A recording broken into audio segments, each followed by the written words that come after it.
So it seems as if we are on the cusp of yet another potential lockdown, seeing as now a bunch of movies have vacated their already changed release dates, pushed back even further. But rest not, citizens, and never fear, Netflix are here!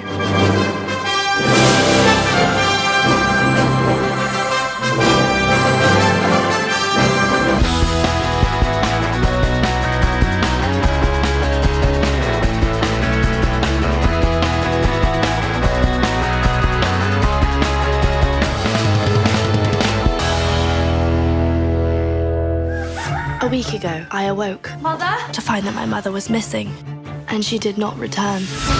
I'm presently on the way to collect my brothers, Mycroft and Sherlock.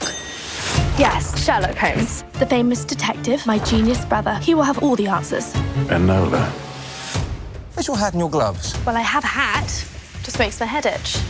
And I have no gloves. My God.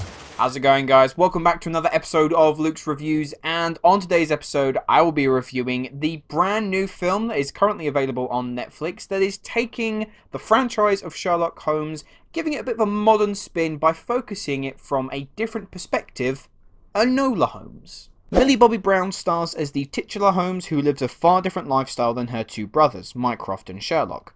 She awakes to find her mother has completely vanished and sets off on an adventure to uncover the mystery, all the while she becomes embroiled in a political assassination attempt, as well as avoiding her brothers who seek to send her off to boarding school so that she can conform to the expectations of her as a young lady. Now, going into Enola Holmes, I have to say my expectations were not all that high. The cast involved looked great. It was also directed by Bradbeer, who had directed episodes of acclaimed TV shows like Fleabag and Killing Eve. But the trailer that came out about a month or so ago was borderline insufferable. It looked to paint the film in a sickly, over-stylized mystery that would probably appeal to a brain-dead audience.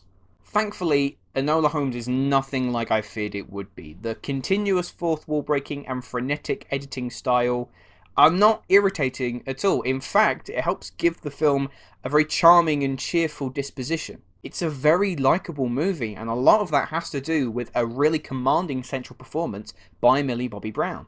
She owns every scene she's in, she's effortlessly endearing the entire time, and this serves as a great vehicle for her to show off her talents as an actress. Henry Cavill gives a refreshingly calmer take on Sherlock Holmes, opting for the cooler and collected approach rather than the sociopathic loon that other actors have gone for. Sam Claflin makes for a good, if slightly cartoonishly sinister Mycroft. And just like Sherlock has his Watson, Enola has her own accomplice, with Louis Partridge playing Tewkesbury, and they both work really well together.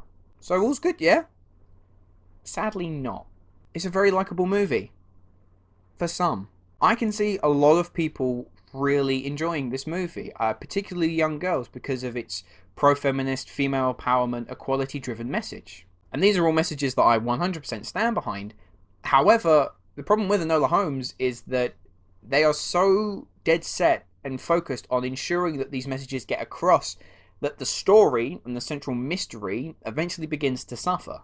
The plot takes a back seat for a considerable amount of this movie as we get a lot of elongated scenes of Enola having conversations with men in waistcoats and top hats, them telling her that this is not the world for her, that she must fit into the role of a woman and obey and give in. There are so many scenes like this where it's just lecture after lecture that the story just kind of falls apart. And I, as someone who really enjoys watching films for their stories, ended up not really all that invested. I didn't really care about the mystery that Enola was trying to uncover because I didn't think that the film really cared about that mystery either.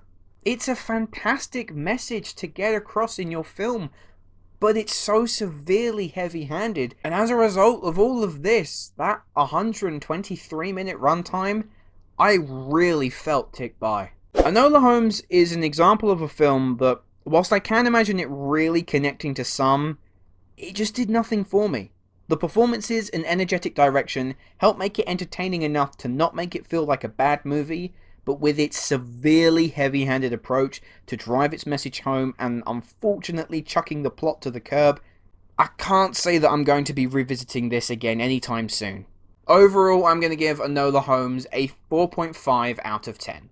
Anyway guys, those are my thoughts on Enola Holmes. Let me know, have you seen the film already and what did you think of it? And my question to you, who is your favourite incarnation of Sherlock Holmes? I've got to go with the obvious answer here, and even though Robert Downey Jr. is sitting over my shoulder, Benedict Cumberbatch is the Sherlock. Just like David Tennant is the Doctor, Benedict Cumberbatch will forever be, in my eyes, Sherlock Holmes. And as I'm sure some of you are aware, we are currently on the road to 300. The end is in sight, and like I've said, I will be doing a Blu-ray collection as soon as I reach 300 subscribers. So if you are watching this video, you are not yet subscribed, but you have enjoyed yourself, please click that subscribe button, and I promise you, you will make my day. Thanks for watching. If you have enjoyed this video and you'd like to see more, please make sure that you click that like button and subscribe to the channel if you haven't already. All the links to my social media accounts, my Facebook, Twitter, Instagram and my letterbox are all in the description below. And if you haven't liked the video, what are you still doing here?